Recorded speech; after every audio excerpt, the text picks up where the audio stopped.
l'ourson, de nouvelles aventures dans la forêt des rêves bleus. Le soleil brille sur la forêt des rêves bleus. Winnie l'ourson vient juste de se réveiller. Il entend immédiatement son ventre gargouiller. C'est ce qui se passe quand il a faim. Son estomac gronde et se plaint. Heureusement, Winnie sait exactement ce qu'il lui faut. Un bon petit déjeuner.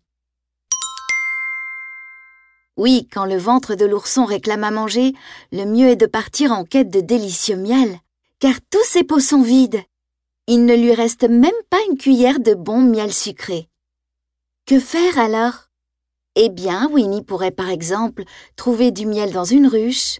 Les abeilles seraient de sortie et il parviendrait ainsi à en prendre un peu. Le voilà donc, bondissant et chantant en route vers la forêt. Ça y est, il en a trouvé.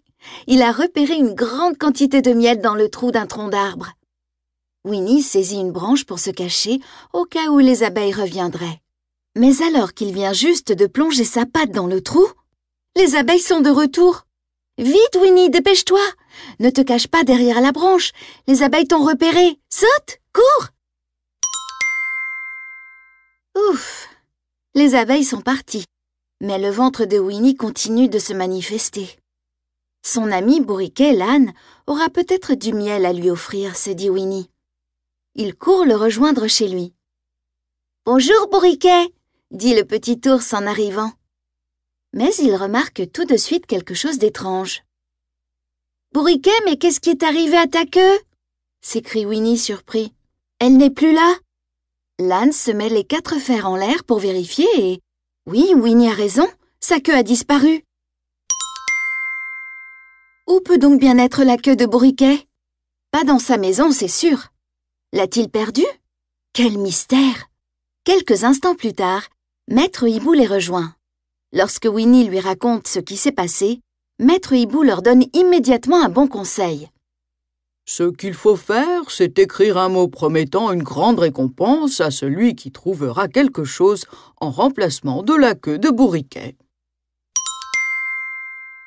Pendant ce temps, bourriquet souffle tristement. Lorsque Jean-Christophe prend connaissance du problème, il organise un concours pour remplacer la queue de l'âne. Celui qui aura la meilleure idée remportera un pot de miel. Winnie réfléchit. Une pomme de pin ferait-elle l'affaire?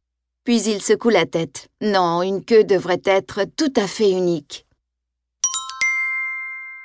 Mais attendez, Winnie se souvient qu'il a exactement ce qu'il faut pour bourriquet. Son réveil coucou. Lorsqu'il l'attache à la place de la queue de bourriquet, le petit âne se met à sourire. Ça lui va bien et désormais il saura toujours quelle heure il est. Winnie mérite bien son pot de miel. Ses amis lui ont déjà donné la récompense, mais dès que l'âne s'assied, l'horloge se casse. Pas de récompense, Winnie. « Et si on essayait avec un ballon ?»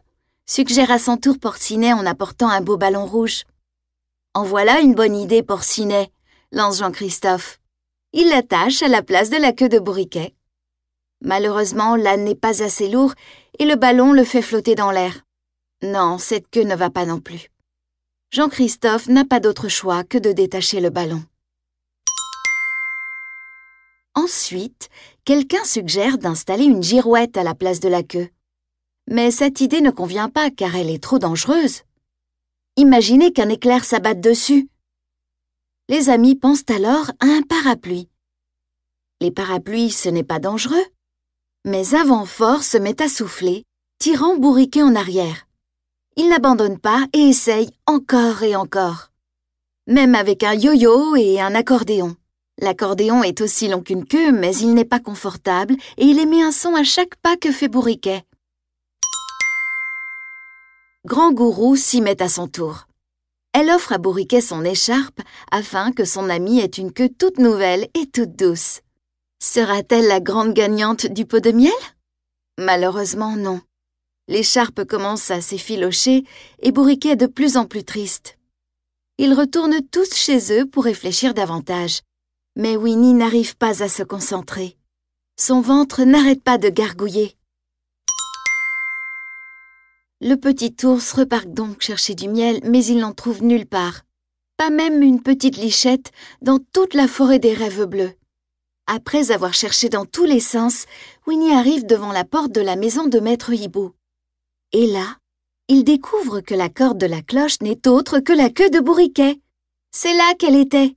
Maître Hibou avait besoin d'une nouvelle corde et il ne s'est pas rendu compte qu'il avait pris la queue de l'âne. Quelle surprise! Mais une autre surprise encore plus douce attend Winnie. Maître Hibou a du miel chez lui. Hurrah! Pourtant, Winnie a tellement hâte d'annoncer la bonne nouvelle à ses amis qu'il repart le ventre vide. Ne t'inquiète pas, Winnie. Tout le monde veut te récompenser. Jean-Christophe, Porcinet, Coco Lapin, Bourriquet, mais aussi Tigrou, Maître Hibou, Petit et Grand Gourou. Félicitations, Winnie, tu remportes la récompense, s'écrie Jean-Christophe. Et la récompense est un immense pot de miel. Un pot tellement gros que Winnie peut plonger dedans. Quel festin, cher Winnie l'ourson! Tu n'entendras plus ton ventre gargouiller de sitôt, n'est-ce pas?